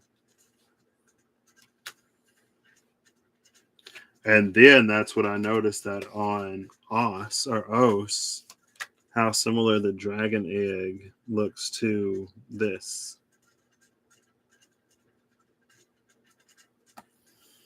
What does that block say? To rise up is to speak up, to give song to ancestral song. No, to give song to ancestral codes of healing nestled in all our vessels of the world soul. Galdir your best life. Reach forward and commune. I bit off more than I could chew with this one. I don't even have the mental processing power to like even. I can't even. I very much so can't even. I don't even know what a star is. All I know is that I saw somebody use the word lately, recently.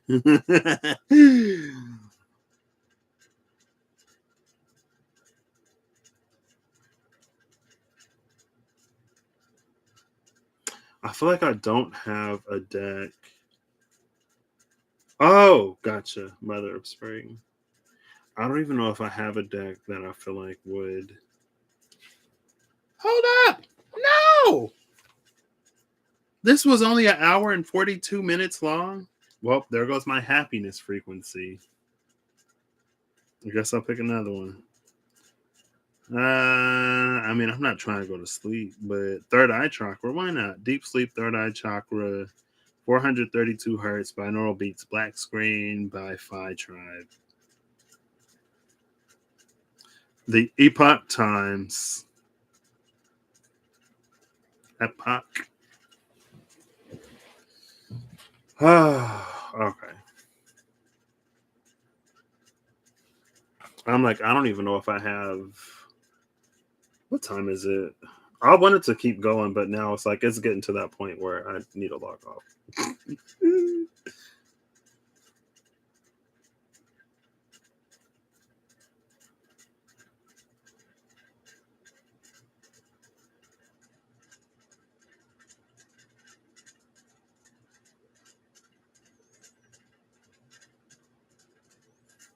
I had another idea. Well, Charon is here at the bottom of the deck. The ferryman. Necessity, focus, and transition.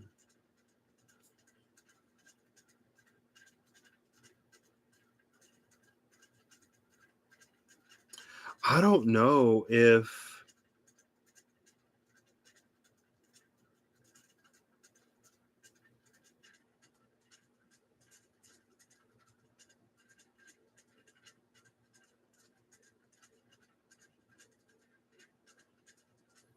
Pisces time. You mean I need to go to sleep? I need a dream? Is that what that means?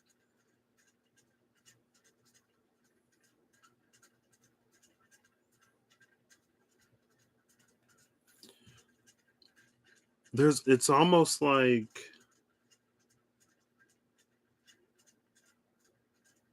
there's a new creation, girl. Y'all know, like, I read metaphorically, right? It's all about the metaphor.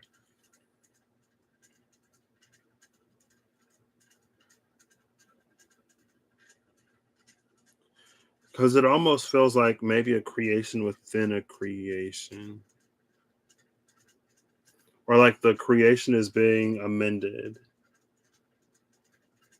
Oh. uh, in some way.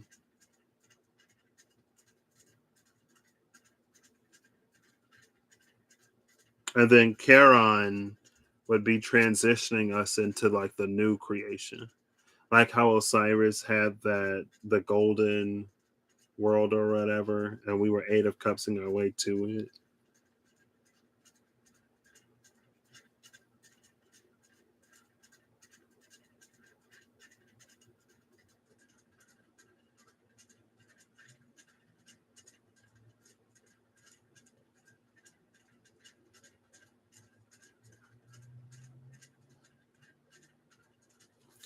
I'm gonna go to. I ain't been to Siri in a long time. If Siri says tails, I'm just gonna end it. Hey Siri, flip a coin.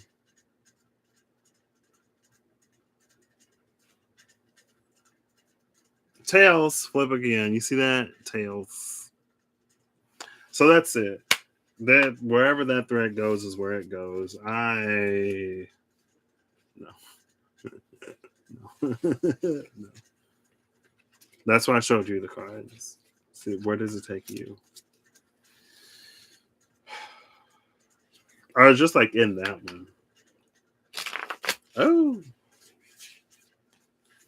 What other decks do I have?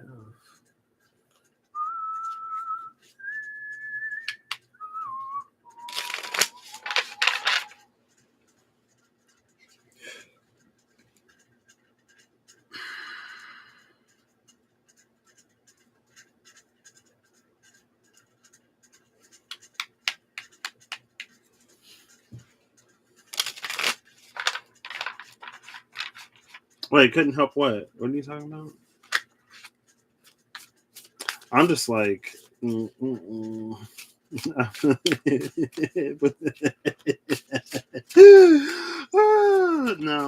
Well, I guess so. There was like the super flume energy, right? It was like months ago, if not even last year. There was this super flume where it's like the energy is like really fast and it's really progressive and it's really good, but very subtle.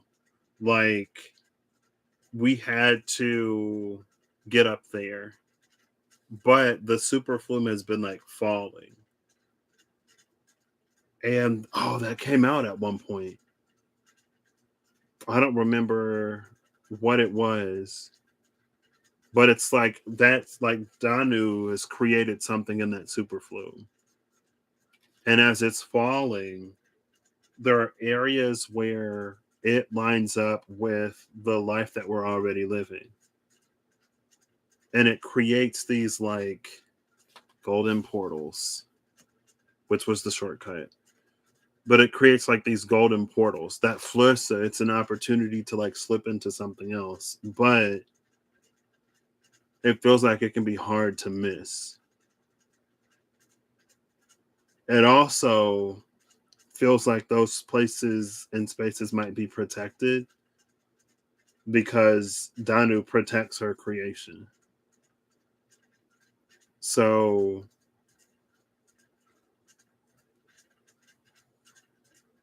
Cosmic Surge, Perv, Calc.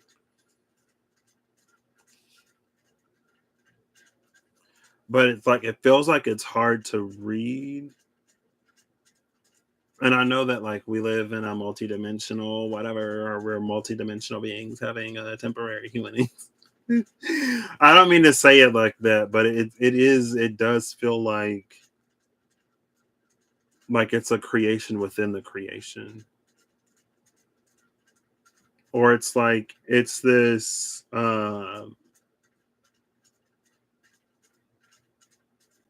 not sleep, like I'm not sleepy, I'm just like this is too much. It's too much. um but it's because maybe like it feels like an overlap or an overlaying of realities.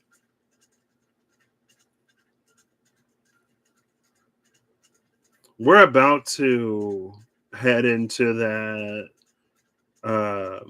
new moon Aries, the second new moon in Aries, hybrid solar eclipse. Apparently, it's going to be some rare hybrid solar eclipse where it's going to be like total and partial and total and partial or whatever. And so maybe it's that like new moon Aries solar eclipse, and then we head into a full moon Scorpio lunar eclipse as the nodes are shifting. Not yet, but they will be shifting from Taurus Scorpio to Aries Libra. And there was something about the way the cards came out where it was like with the first card that came out, it was a full grown dragon. But in the last card, it was still in the egg. And so it was a little bit of that like the chicken coming before the egg, I guess. Like the end meets us at the beginning. And I'm like, wait. So I'm like, I give up. I guess it was easier to summarize than to just keep staring at it. So, King of Pennies at the bottom of the deck. It makes you sleepy and you can't comprehend the info. I used to get woozy, so I haven't gotten woozy in a minute. What happens now? I get hungry. I don't know. I'm just like, I get irritated or frustrated. I'm just like, let's see what Siri has to say. You might not even hear Siri. Let's see. Hey Siri, which came first, the chicken or the egg? It appears that human civilization has been awfully preoccupied with this question. And that's hilarious. It's hilarious that Siri mentions human civilization's preoccupation with the question, because Osiris mentioned a civilization and Danu mentioned Six of Swords, Charon. What did her thing say? It said something about civilization.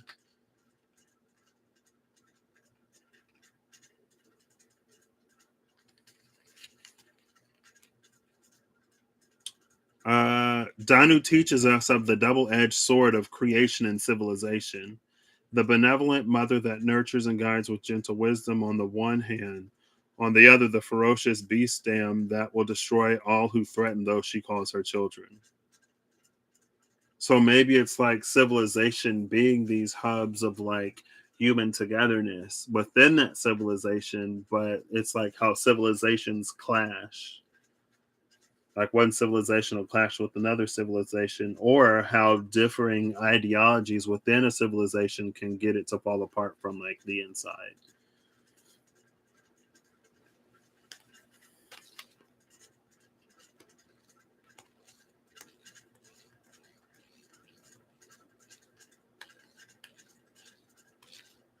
But it's here in the present moment. So because onwardness did come out. So it's already here.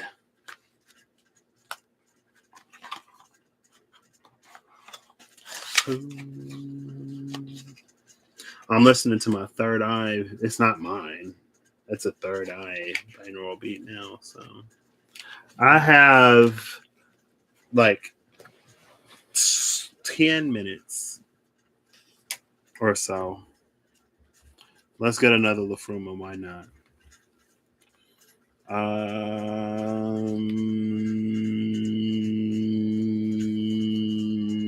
Is trademarked? I'll say because I don't know.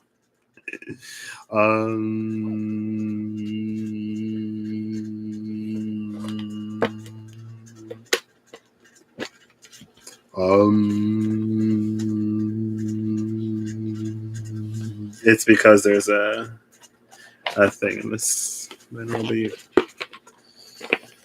Oh goodness. And it's a it's a portal that's individuated for each of us. That's what I feel like I'm reading these backwards. Cause like first was Perth Cosmic, first was Perth with the calc, and how like this surging energy is trying to break through the 3D, I guess. And because there was the Flissa that was like the portal, and it's like either you Flissa or you Anwilla, but either way you sort of like come into something. And then it showed up as like God in the present moment, and then it's creation.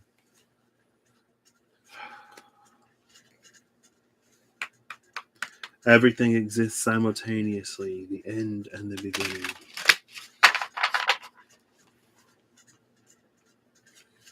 I should use those Moon and Birthright. I want to use those magic cards. Did I ever use my World of Warcraft card? I found them. Okay, Lafruma.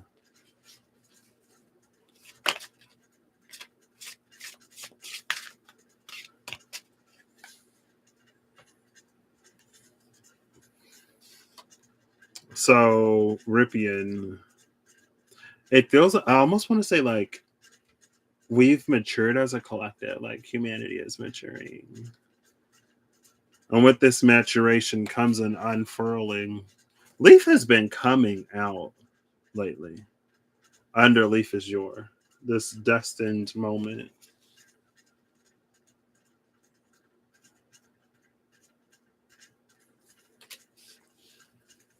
What deck do I use? What's maturing? You know what? I'll use the Archeo. Why not?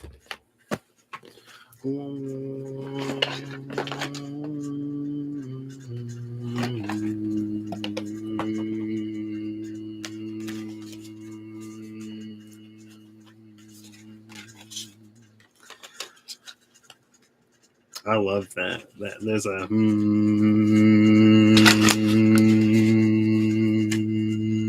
in the background. Oh, girl, I ain't even get to shuffle. Oh, Lord. Who are you? The Observer.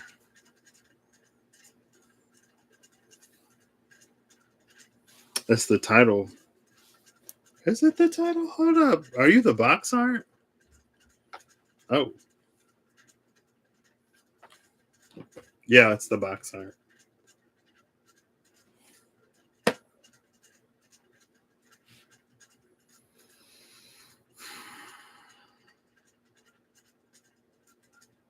Why does this feel like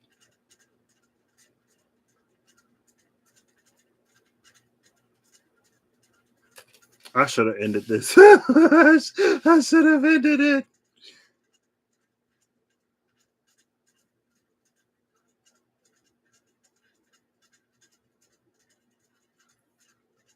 It's like our maturation has been observed, and somebody is about to step forward.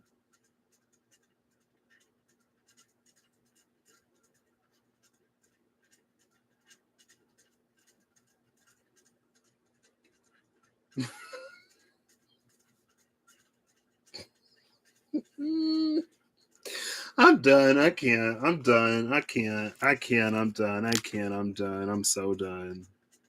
I'm so over this. I should have just ended the video.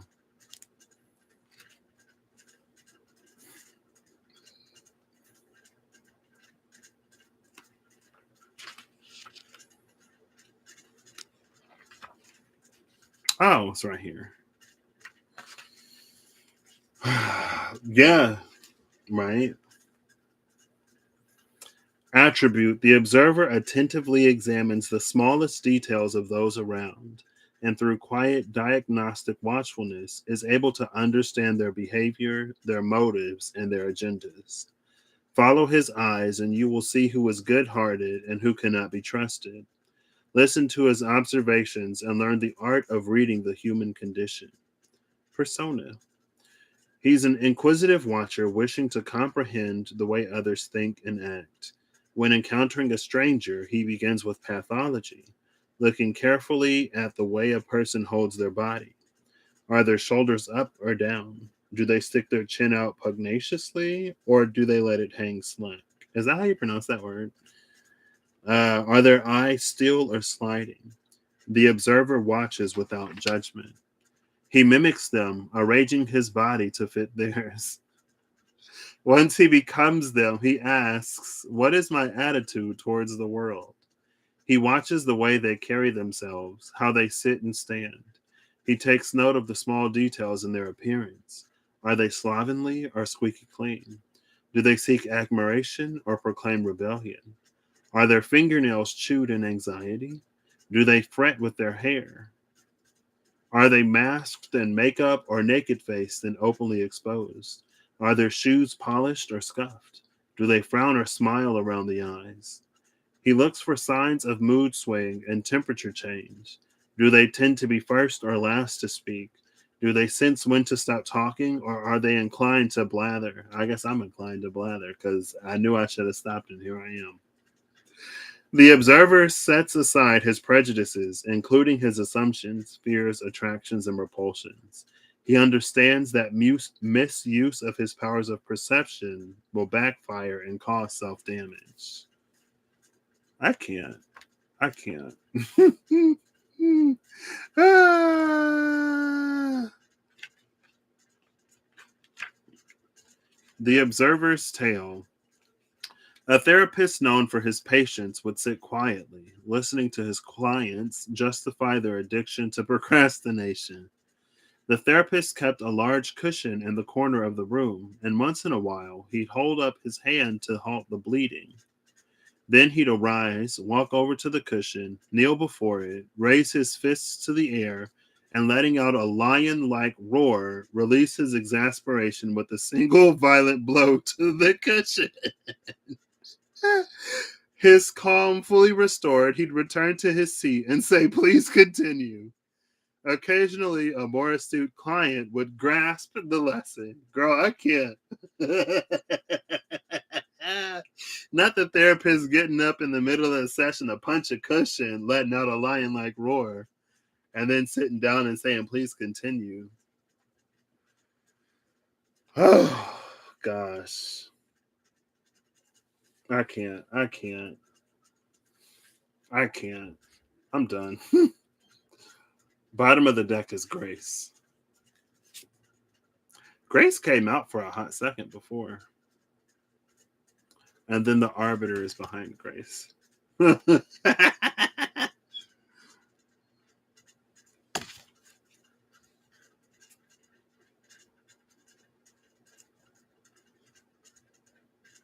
This feels like I don't know if I have any chameleon cards. What time is it? Oh, I gotta go. Actually, I might come back at like midnight. Maybe not. At this rate, I should probably just leave. So yeah, this is where I'm going to leave it. I hope you all have an amazing whenever you see this. I hope you're acting in alignment to make all that you wish to experience your reality. I hope that as these golden opportunities, as these moments that have the potential to lead you to a new life that has been created with you in mind, arise, that you can see them and that you allow yourself to proceed in those directions. And I hope that you can be patient and extend grace to yourself. Um, there is no, it's like everyone's path there is going to be different. Some may look similar, some may align, but not everything is necessarily meant to be faced, apparently. That's what the card said. Because in Patrick's world, y'all know Patrick would be like, if you don't face this, you ain't getting it. But the card said, hey. And maybe like, because it did look like the divine was pulling a wand from the Two of Wands, but maybe it was like showing the way. Um, and that goes back to the lion. It was the moon card that held the torch, the moon that was guiding the hermit through the dark. So yeah, I guess all we got to do is be open and receptive. I hope you a strong and healthy intuition and discernment, and I hope you whatever you need that you find. All right, I'll catch y'all later. Thank you for being here. Bye. I might come back. I might not. I probably. We'll see. We'll see. Don't hold your breath.